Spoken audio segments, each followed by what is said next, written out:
ನಿಮ್ಮೆಲ್ಲರಿಗೂ ಪುಷ್ಪಾ ಕ್ರಿಯೇಷನ್ ವಿಡಿಯೋಗೆ ಸ್ವಾಗತ. तृतीय भाषा हिंदी, पार्ट 3, गिल्लू. लेखिका का परिचय महादेवी वर्मा.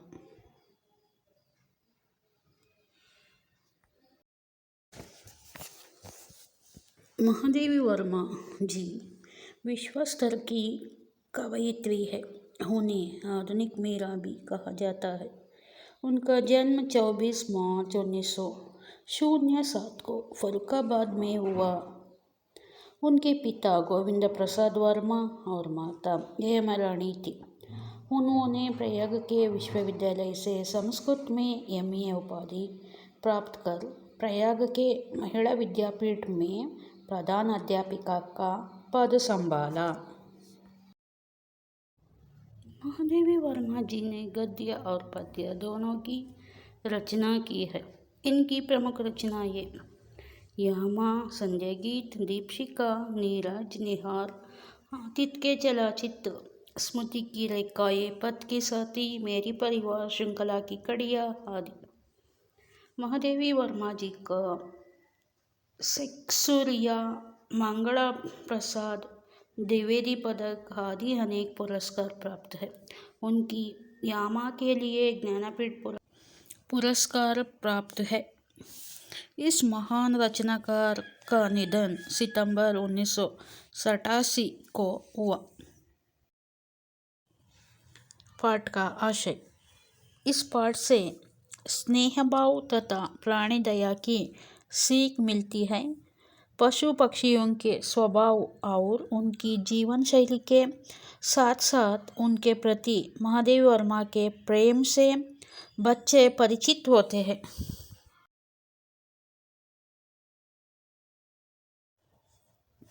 कौन कह सकता है कि पशु पक्षी भावहीन प्राणी है. वे भी हमारी तरह कभी कभार हमसे भी अधिक भावानुकूल, विचारवान और सहृदय व्यवहार करते हैं. महादेवी वर्मा ने एक छोटा सा जीव गिलहरी के बच्चे का रेखांकन कर प्राणी जगत की मानव सहज जीवन शैली का प्रभावशाली चित्रण किया है.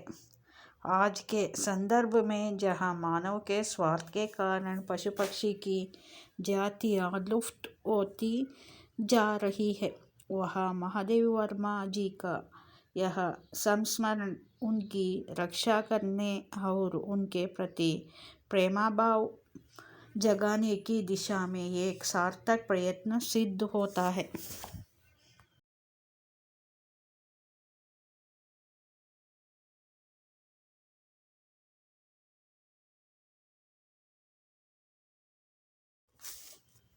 अचानक एक दिन सवेरे कमरे से बरमादे में आकर मैंने देखा 2 कौवे एक गमले के चारों ओर चोंचों से चुवा चवाल जैसा खेल खेल रहे हैं. यह काकाभूषुंडी भी विचित्र पक्षी है. एक साथ समाधारित, अति अनादरित, अति सम्मानित, अति अवमानित.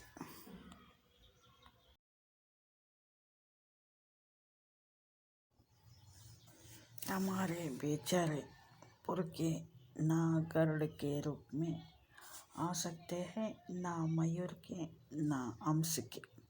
उन्हें पितृपक्ष में हमसे कुछ पाने के लिए काका बनकर ही अवतीर्ण होना पड़ता है.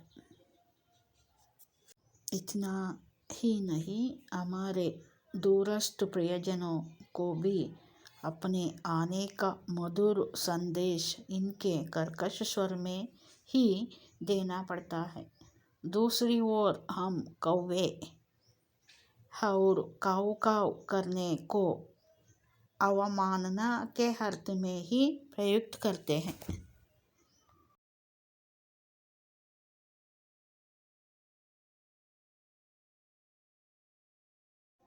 मेरे काकपुराण के विवेचन में अचानक बाधा आ पड़ी, क्योंकि गमले और दीवार के संधि में छिपे एक छोटे से जीव पर मेरी दृष्टि रुक गई। निकट जाकर देखा, गिलहरी का एक छोटा सा बच्चा है जो संभवतः घोंसले से गिर पड़ा है, और अब कौवे जिसमें सुलभ आहार खोज रहे हैं। काकद्वय की चोंचों के 2 घाव उसे लघु प्राण के लिए बहुत थे, अतः वह निश्चेता सा गमले से चिपक पड़ा था। सबने कहा, कौवे की चोंच का घाव लगाने के बाद यह बच नहीं सकता, अतः इसे ऐसे ही रहने दिया जावे।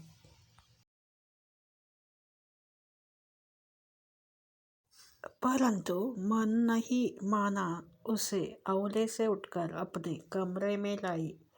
फिर रुई से रक्त पोंछकर घावों पर पेंसिलिन का मरहम लगाया। कई घंटे के उपचार के उपरांत उसके मुंह में एक बूंदे पानी टपकाया जा सका। तीसरे दिन वह इतना अच्छा और आसक्त हो गई कि मेरे उंगली अपने 2 नन्हे पंजों से पकड़कर नीली कांचों के मोतियों जैसी आंखों से इधर उधर देखने लगा।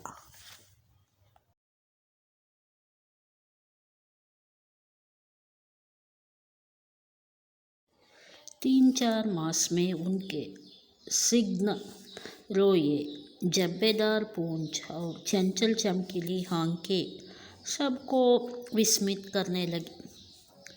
हम उसे गिल्लू कहकर बुलाने लगे।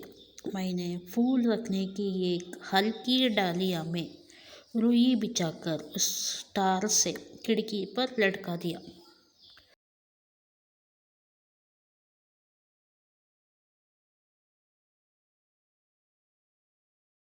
दो वर्ष वही गिल्लू का घर रहा। वह स्वयं मिलाकर अपने घर में झूलता और अपनी कांच के मानकों सी आंखों से कमरे के भीतर और खिड़की के बाहर ना जाने क्या देखते समझते रहता था। परंतु उसकी समझदारी और कार्यकलाप पर सबको आश्चर्य होता था। जब मैं लिखने बैठती तब अपने और मेरा ध्यान आकर्षित करने की उसे इतनी तीव्र इच्छा होती थी कि उसने एक अच्छा उपाय खोज निकला। वह मेरे फाइल तक आकर सर से पर्दे पर चढ़ जाता था और फिर उसी तेजी से उतरता था। उसका यह दौड़ने का क्रम तब तक चलता जब तक मैं उसे पकड़ने के लिए ना उड़ती।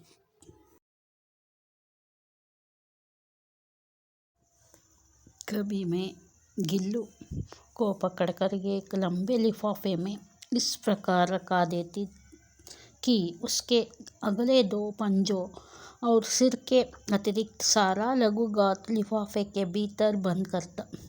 उसी अद्भुत स्थिति में कभी कभी घंटों मेज पर दीवारें के सहारे खड़ा रहकर वह अपनी चमकीले आंखों से मेरा कार्यकलाप देखा करता था। भूख लगने पर चिक चिक करके मानो वह मुझे सूचना देता और काजू या बिस्कुट मिल जाने पर उसी स्थिति में लिफाफे से बाहर वाले पंजों से पकड़कर उसे कुतरता रहा।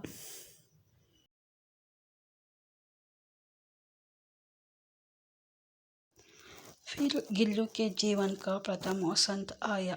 बाहर की गिलहरियां खिड़की की जाली के पास आकर चीख चीख करके ना जाने क्या कहने लगी।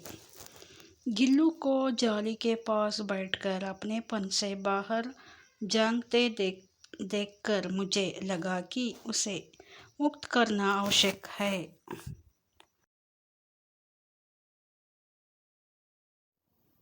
मैंने किले निकलकर जाली का एक खोला दिया और इस मार्ग से गिल्लू ने बाहर जाने पर सचमुच ही मुक्ति का सांस ली। इतने छोटे जीव को घर में पाले कुत्ते बिल्लियों से बचना भी एक समस्या ही थी। मेरे कमरे से बाहर जाने पर वह भी खिड़की की खुली जाली की राह बाहर चला जाता और दिन भर गिलहरियों के झुंड का नेता बना हर डाल पर उछलता कूदता रहता और ठीक 4 बजे वह खिड़की से भीतर आकर अपने झूले में झूलते लगता था।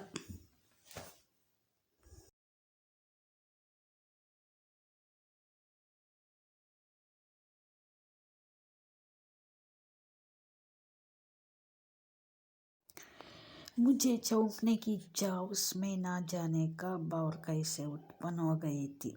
कभी फूलदान के फूलों में छिपी जाता, कभी पर्दे की चिन्नाटे में और कभी सोना जूही की पत्तों में।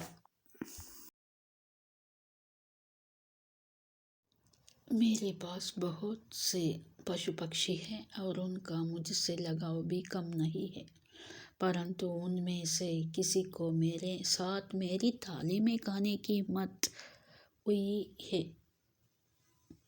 ऐसा मुझे स्मरण नहीं आता। गिल्लू इनमें अपवाद था। मैं जैसे ही खाने के कमरे में पहुंचती थी, वह खिड़की से निकलकर आंगन की दीवार बरमदा पार करके मेज पर पहुंच जाता और मेरी थाली में बैठ जाना चाहता था। बड़ी कठिनाई से मैंने उसे थाली के पास बैठना सिखाया, जहाँ बैठकर वह मेरी थाली में से एक एक चावल उठकर बड़ी सफाई से खाता रहता। काजू उसका प्रिय खाद्य था और कई दिन काजू मिलने ना मिलने पर वह अन्य खाने की चीज़ें या तो लेना बंद कर देता था या झूले से नीचे फेंक देता था।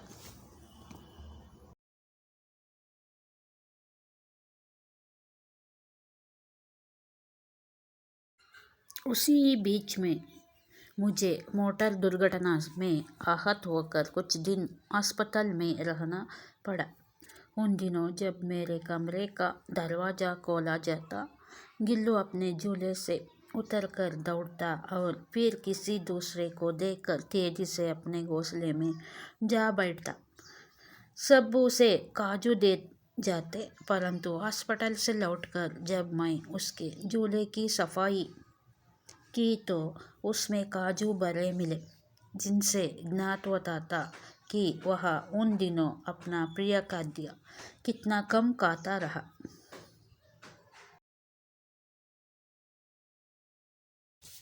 मेरी अस्वस्थता में वह ताकिया पर सिरहाने बैठकर अपने नन्हे नन्हे पंजों से मेरे सिर और बालों को हौले हौले सहलाता रहता।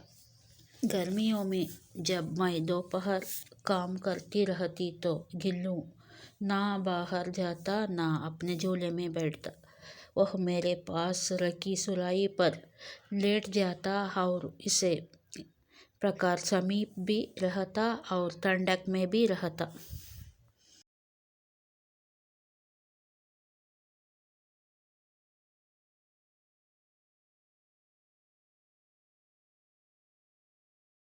गिलहरियों के जीवन की अवधि 2 वर्ष से अधिक नहीं होती, अतः गिल्लू की जीवन यात्रा का अंत आ रही गया।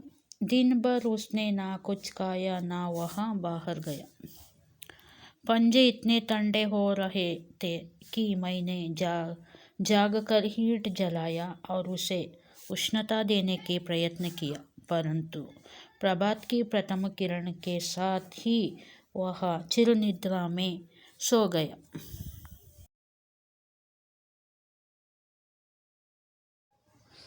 उसका झोला उतारकर रख दिया गया है और खिड़की की जाली बंद कर दी गई है, परंतु गिलहरियों की नई पीढ़ी जाली के आस पार चीख चीख करती ही रहती है और सोना जूही खिलती ही रहती है।